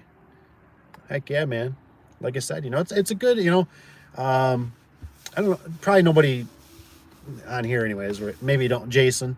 I hope Jason doesn't mind me saying Jason Smith. I think it's Jason Smith. Real good kid, man. I'm like, I just want to like suck him up, bring him, like, come here, Jason, come here, because I think he's passionate. I really think he enjoys the garage doors, and he just seems like a really good kid, and so I'm proud of him. Team of critical thinkers. The problem solvers. Yes, I agree, Josh. It's tough to find the people that spend the time to think about stuff. It really is. A lot of people want to give up. I see it all the time. You know, one thing just between me and you, don't tell nobody. I figured this out with another guy, but I would literally, like, what I would do. I don't know if I should tell you this. Top secret information here. But I would literally, I'd let the guys, they would call me. I wouldn't answer. I'd give it 10 minutes. About 10 minutes. And then I'd call them back. And I tell you, it was like 9 times out of 10.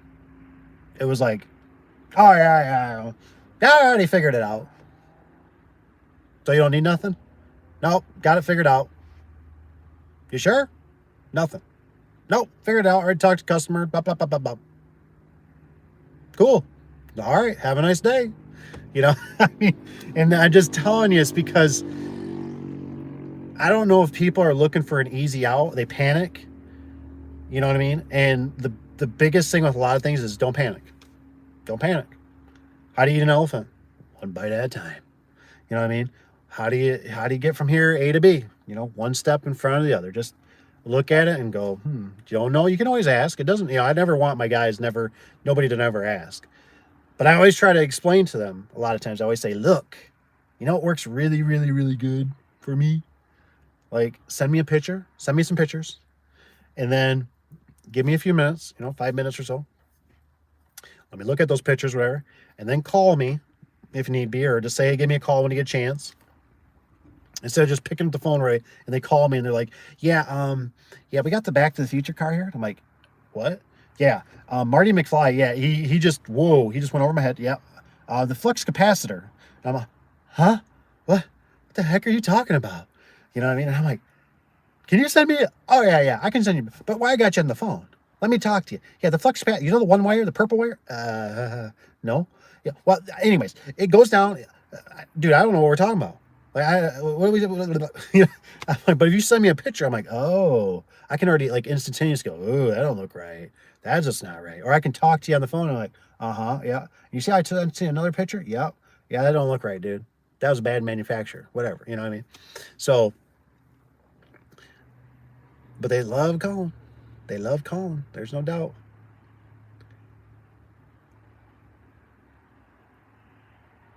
Yeah, living close, man. Like I said, a lot of it's about fuel. Living close to the shop, it works out good. There's no doubt. You know what I mean? There's there's there's benefits to it. There's no doubt.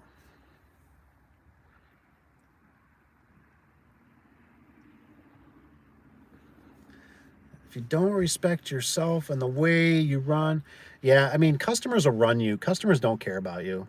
That's how I look at it. You know, customers, they just don't care. They don't, a lot of them, I shouldn't even like, it's like they don't understand. They don't understand the behind the scenes. And I mean, I've had numerous of customers. I remember they'd call and they don't ever call back to say, hey, you know, they will. There's some, but they don't ever normally call back to say, hey, I got somebody else. You know, it's like I mean, I've showed up at jobs and it's like there's another garage door guy there. I've been the guy there too that's been there. And it's like another garage door company shows up behind me and it's like, oh, hi. And they're like, and I'm like, you know, and that's like that awkward, like you're like looking at the customer like, so like I already started the job. Do you want? Oh, and they're sitting there telling, I forgot to call you back. And I'm like, oh, man, I feel horrible. Like, you know, like that sucks for them. They just drove out their time, their gas, you know, and they never called back. You know what I mean? It's just I got there a little sooner. Or I've had it before where they got there a little sooner than me, you know, and it's like home advisor, like I said, that was horrible with that. That was nightmare. Uh, oh, Mr. Eric, huh? You're still going to high school? Shoot, man. Sounds like you need to come to work with me. Make some money.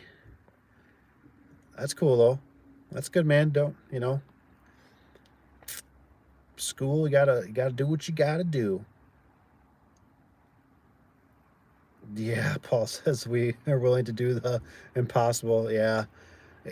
Customers, like I said, you know, doing this business for as long as I have, I just it just it blows my mind. Like I said, the PTSD always kicks in a lot.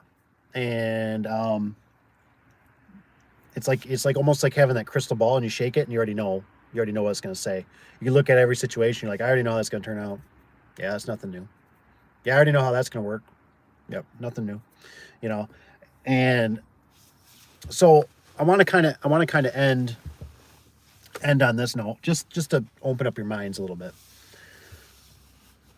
I seen it in another video, um, but so I was talking to this one really cool cat, and he's explaining to me that he's thinking about doing more like on the kind of like on the commercial side, and I get his theory. Now, mind you, he's not working with a lot, you know, no fancy truck, nothing, you know, service vehicle. Like we're kind of working like out of a car type situation. And it's just one of those things like, you know, I couldn't be more proud of him because I know he's a great dude. He's a stand-up dude. But I'm trying to explain to him that, you know, he sounds like he's got that appetite. And it sounds like he wants to what is it? Run before you walk type of thing, you know? Like there's baby steps. And so I was trying to explain to him, I said, you know, I telling you, I said, if I was really in your shoes, I said, I would literally like, I would be picking up residential, and I said, I'd pick up Broken Springs. He's like, yeah, but residential, they're this and that. And I'm like, I agree. Like, I totally agree. But here's the thing. Garage door springs are small, they're compact. You can bring some hardware with you, and you don't have to haul. Like you think about it, like if you ever calculated what your time is involved, which I don't do it as much as I should either. But I bet if you calculate your time, you're kind of looking at the ratio, going, man, this kind of sucks. Like, I make better money. I'm making, $200, let's say, on a Broken Spring. And I'm only there for 20, 45 minutes to an hour of my cleanup after I'm done, or, whatever. Versus I'm spending all day, which my variable could be 4, it could be 6, it could be 8 hours, depending on how the job goes, for a whole new door install. And then the problem is with like a whole new door install, you got to remember that that's hoping that you don't provide the customer with a door that's dented, scratched, something broken. I mean, like, there's just so many things. And then you got to haul it, right? You got to take care of all the debris, the garbage, the cardboard, the wrappers, the boxes. I mean, like, there's a lot. You know what I mean? And so sometimes I think,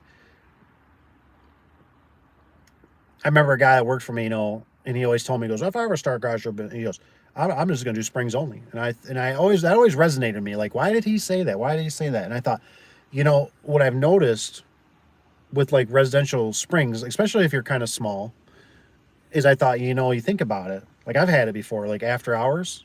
Like, after hours, you should be answering your phone. If you're a small guy and you're trying to do this and you're trying to make it, like, you should be answering the after hours, and you should be answering the weekends. Because those people want somebody to pick up the phone, and those people are willing to pay sometimes a premium.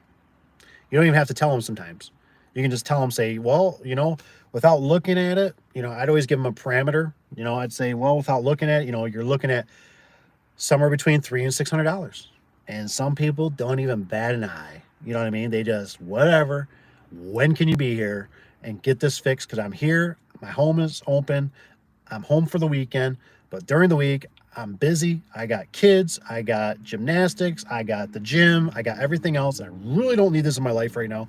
I just want this. I want this pain to go away. So you got to remember, like, you can charge extra. Now, you can word it differently too. You can always tell them, say, look, I charge extra. Or if you could wait till Monday, I could come out and I charge this much. It's up to you. You know what I mean? But it's just all how you kind of be creative about it and how you're willing to deal with it. But I just think about sometimes that small stuff versus so much of the big stuff. Like, oh, I got to start doing openers and that. How did we always figure it out? I don't remember. I'll think about that when I'm looking at your comments here.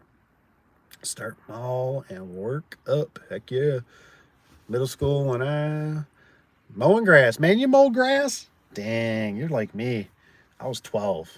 I was 12 when I started mowing grass. I remember this lady. Her name was Winky. Winky. Sweet lady. I mean, she had like hers was like a 3-layer like property for mowing grass. And she was one of those ladies that she had flowers everywhere. I mean, she was doing everything. She was a widow. And I started working for her. I didn't know how I got hooked up to her. My mom will have to tell me.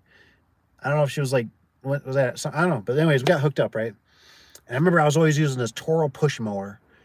And I'd always go there like early in the morning. I don't remember why. If it's just because when she wanted me there, or, always in the morning, she always had sprinklers. And so everything was always wet. And the darn Toro mower would plug up every time in the bagger.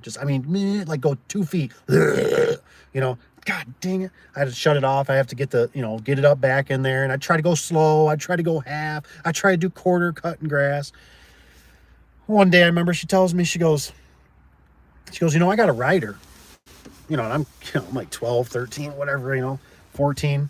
I mean, I was with her for quite a few years. And she's like, I got a mower, riding mower. And I'm like, you got a mower? Let me see it. And so I remember I got on this mower. I start riding this thing. Well, I found out right away, like it had weights on it in the back or something, but it wanted a buck. Like, and I thought, that's nuts, man. This thing wants to do wheelies, but whatever, and I looked at the settings and I'm like, probably the last guy's got it set where it's supposed to be, right?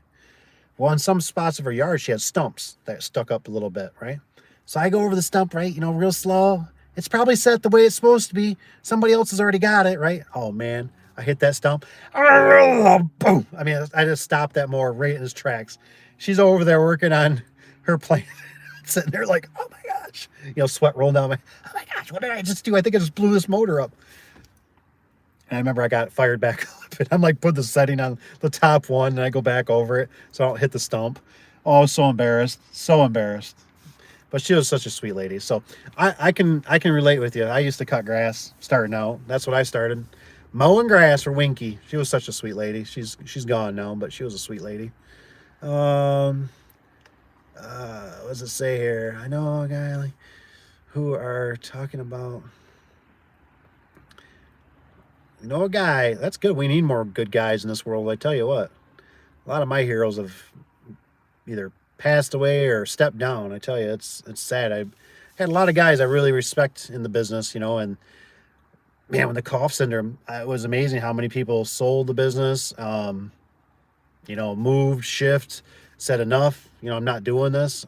I really hope it doesn't come back around because it's going to really annihilate us. I don't think we can do it again. Yeah, customers, Tony's right. Customers love talking to you. They when I used to answer the phone, I played it really hard. We've definitely gotten lazier over the years because now we have a client base, and that's not good. I'm not bragging, but I mean, it was amazing when you picked up the phone. People loved when you picked up the phone. They're like, hello, hello, is this a person or is this automated? Hello. And they're like, no, hi, what can I do for you?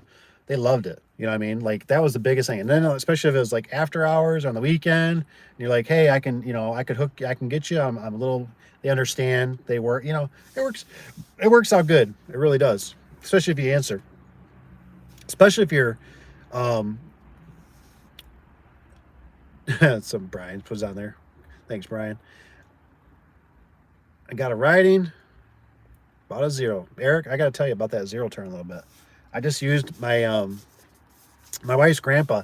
He hit a hard spell, and so I went over and I bought a brand new John Deere zero turn. I've never ran a zero turn in my life, and I tell you what, I was like, I'm an old man. I don't know what I'm doing. I mean, like, I like pushing things and it was going everywhere. I started getting the hang of it towards then, but you know how it is. It ain't like a field where I'm just zooming back and forth. I'm going around obstacles, and he's got like a dip that goes down to, like, let's say the lake. And I went to let off and it wasn't stopping. It was slipping on the grass and it looked like I was going to keep going. So, but I hope I didn't scare, what was the one here? Hannah. Hope I didn't scare Hannah away. I didn't mean nothing, Hannah. It's just I was impressed. I thought, hey, we don't normally get women on the channel, which is awesome. I love the women. The women, they provide a huge role in our lives, don't they, men? Huh? We can get an amen for that. They sure do. They but no. So just keep things open. Life is always changing.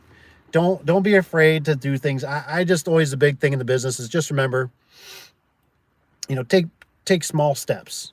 Take small steps. Make sure if you're gonna do, if you do, take small steps. If you're gonna take debt, really watch it. Remember, the banks are getting rich off you. I mean, with the interest rates and that. So be really smart. Try to buy stuff that for sure is going to make you more than what the interests are going to charge. Make you more. It's a safe bet, because you can really get over your head with, thinking you need this, you need that, and I think with the construction, I see this a lot. And it's happened to me. It still sometimes, like, happens to me where I'll be doing something and it's like, and if I had this really nice hammer drill, this would make my job a heck of a lot easier. So you go out and buy that hammer drill. That's 400 or 500 or 600, 800, whatever the number is. And you got to remember, like, now you got to store that thing. Now you got to maintain that thing. Now everybody and their brother is going to want to borrow that thing. Now you take the chance of that thing doing the Houdini. You know, all these things add up. And I mean, a lot of you guys that come in sometimes, you know, after I'm done with videos and stuff, you know, I know you comment or email me. It's just nuts. It's just nuts how many tools. Like, I start looking at it like this, and this isn't good or bad. It's just something that I think about. I think about, you know, these people that hire us, and I go, now don't get me wrong. We're very lucky. We're all blessed that they hire us so we can put food on the table for our families. But I look at it and I go, boy, they got it so easy. You know what I mean? We show up, we bring the product, and we do all the work, and then we clean up and we leave, right? But, you know, it's kind of a shame because now we're stuck with this mess. Right? When we leave, we're gone. They're like, they come out, they hit their button, the garage door, whatever, garage door works. They're happy, yippee-ki-yay. But it's always the things behind the scenes that you're like sitting there going, huh. So now the next morning, a lot of guys, at least around the shop, next morning, they'll end up cleaning out the van. Well, you know, that takes 30 minutes or whatever, an hour to clean it and then restock, or there was something that was missed. You know, there's a lot of time that is not calculated. You know, the time for you to unload the truck, and then you put the doors and stuff in the shop, and then you put them back in your vehicle. You deliver them to I mean, there's just so many things, and it takes so many tools. And then if you have one tool that doesn't work, oh man, talk about a nightmare. Like if you don't have a trim nailer, or, you know, put up the weather seal. If you don't have a staple gun that has the round staples, you can use flat. I like the rounds, you know what I mean? But if your staple gun quits working, I mean, there's just so many things where, if you think about it with other stuff, like, I don't know if I want to go in that with this video, but anywho, I think I'm going to leave you guys. Age is a cash grab. 19, and still know that everything in this day and age, yeah, you know, hopefully we don't get away from the cash, because um you know, we need that in society. We really do. um and sometimes, I know, guys, it's tough because you can get like, so for instance, I was just, you know, driving with the wife today, and I said, yeah, I said, I think we're working for this one company again. You know, I said, they called us back. They must not have been getting good service. We're working on their gates. Now, we've worked on their gates. We've worked on their garage doors, as a commercial building. We've worked on their rolling steel, or I'm sorry, high speed roll. I mean, big high steel roll up. Like, this is like, it's like a foundry basically. So it's a nasty environment. And I remember this guy that was there. He was a big shot. He literally, this was with the other tech. He couldn't wait 2 to 3 weeks or whatever it was for this gearbox. Now, mind you, this gearbox is something that's made over in Germany. It's Albany. Albany makes it. It's a high speed. I mean, it's like very precise, and they like tell you change the motor and change the gearbox at the same time. And he's like, no, I just want to change the gearbox. And we're like, we can't do that. Like, this is what the manufacturer, and we're not buying this $5,000 gearbox without changing this other $3,000 motor. Like, we're just not doing that. You can't do it. And this guy, like, just, he was the new guy, right? And he's just like, well, I guess I'll have to call somebody else. And it's like, well, go ahead, call somebody else. And we were done with him for a while. Well, obviously the other company must not be doing as good either. So now he's coming back. Well, anyways, the guy goes out there. He's working on it. The guy's over his shoulder the whole time. I said, no. I said, and the bad part is with these gate operators, they use the gate operator as like a control box for everything. So if they put a security camera out there, they use the control box. If they use it for everything, for the sprinkler timer. I mean, it's like you open it up and you're like, what is this stuff? Like, what does this go to? You know, like, it's just stupid. They haven't been replaced in years. They will, you know, it's like, no. And then, of course, the cherry on top, the wife tells me, she goes, isn't that the customer? She goes, I think they pay 70 days out. 70 days out? It takes them 70 days to issue us a check? Holy moly. Like, no thanks. Nope. You know, in 70 days, that money's not the same. Gas prices will be higher by then. You know, it's just silly stuff, man. Ooh, nice. Tony, how old's your daughter? I'm just curious. Don't worry, I'm married. But I just wondered because I was just trying to picture my oldest is, what is she? 12? Yeah, she's 12. She's almost 13. She's a teen. She'll be a teen soon. So, but the reason I was wondering is I was just trying to comprehend with my daughter, thinking what age are they doing that kind of stuff where if she's out changing springs and stuff like that, you know, which they can do it at a very young age. They like that stuff. It's stuff that they're going to look back and they're going to um, appreciate, one day. I mean, I like it. I honestly don't even like being out anymore unless I'm teaching. That's my passion. I love doing this content for you guys. I love showing you my wins. I love telling you about my losses.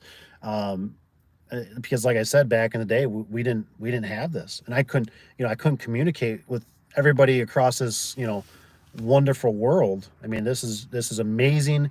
I learned so much. I appreciate it so much, um, and I look at it like if I can teach and open up the eyes, because all I had one time is I had that guy that was doing decks, and all I kept hearing when I was at that wedding, was that guy. He goes on big hunting trips. He's got a mansion of a house. He's got this. He's got that. And I kept remember watching that guy walk out that door, and he'd be on the phone, be on the phone, be on the phone, and I'd be like looking at my phone. I think I had a Nokia at the time. We didn't have like texting or anything or internet. It was just like a phone. And I'm like, my phone never rings. I want my phone to ring. I want somebody to call me, and I want to be so busy. I want to be just like him. And then I turned into him. And then it's like funny how you watch, even like if you watch some YouTubers, certain guys that get older. I don't know if you guys ever watch, what's one guy I watch? I think he's a great dude. I would support his channel. Just a Few Acres Farms. I think he's a very Pete. Pete is a very humble guy. I would love to meet Pete. I just think he's a great dude. He's a great father. He's got wisdom. He's just awesome. That's all I can say about him. But I look at it and I just think like with me, I was that guy, right? Busy, phones ringing, and then it's like all of a sudden you realize one day you're kind of going, man, this kind of sucks, because anytime that phone rings, it's somebody else's problem. It's never normally somebody to say, hey, how's today going? Hey, thank you for getting that done. I mean, they do occasionally, a little sprinkle here, a little sprinkle there. But it's most time, I got a problem. I got a problem. I got a problem. I got a problem. I got a problem. I got a problem. I got a problem. You got a problem. I got a problem. I mean, it's just like, you're just like, oh. And then it gets to be like, I was talking to the other guy the other day, and he's telling me, he goes, like, this guy always wants to call me. And he's like, I'd rather he just text me because then I have documentation, which I agree. I'm like, I kind of like text because things are documented in form and you can go back, look at pictures. I'm kind of the same way. Because if you call me and you're like, hey, the address is 124 or whatever, something, I'm just like, I don't got a pen and paper. I'm like hanging from a ceiling with a spring in my arm and I got sweat dripping. Yeah, just send me a text, dude. Just send me a text, please. All right, thanks. We'll make a phone appointment. You know what I mean? We'll make a phone appointment when I get to shower, when I get to be in my office, when I'm sitting in a cushy chair. We'll talk, Oh, man. Cash. Daughter doors, yes. 20? Oh, my gosh. Better for a year and a half now. That's awesome, man. Like I said, I don't know if my kids will ever want to kind of get more into the door stuff. I tag them along, but that's awesome. 20, and just make sure you tell her, say, look, when you're 20, like I think, what did I figure out?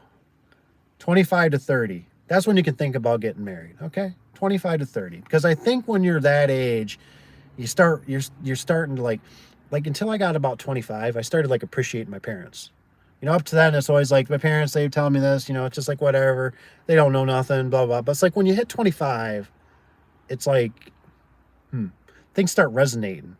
Boy, I really, I love my mom. I love my dad. I love my step parents. I love my grandma. I love my grandpas. I love, like things start clicking more, where you're more of an adult. I think when you're younger, that's why I keep telling some of my nephews, and a little bit of, we're getting there a little bit with my kids about certain things, but we're not hitting it hard yet. But that's awesome, you know. Like I said, keep them active. You know, I mean, keep them hustling. That's always great. All right, guys, I took up enough of your time. I surely appreciate you guys being here. If you don't mind, hit the thumbs up before you leave. That just helps algo. And comment. Always email me. Remember, I do read the comments. It just, I don't read them right away. It doesn't show up. I have to go. Normally at nighttime I dig through them. Sometimes when I'm laying in bed. Otherwise, if you always have something, I seen a couple of you guys already emailed me, popped up in the middle of this, but obviously I'm on a live stream, so I don't want to shut it off. So I hope you guys do great. Got any questions? Anything about business? You're thinking about starting? Whatever it is, hit me up. Just hit me up. Even if you think it's a very goofy question, you're like, oh, it's gonna be stupid. It's not stupid. Trust me, it's not stupid. I had a million questions. I still have a million questions every day. Ask.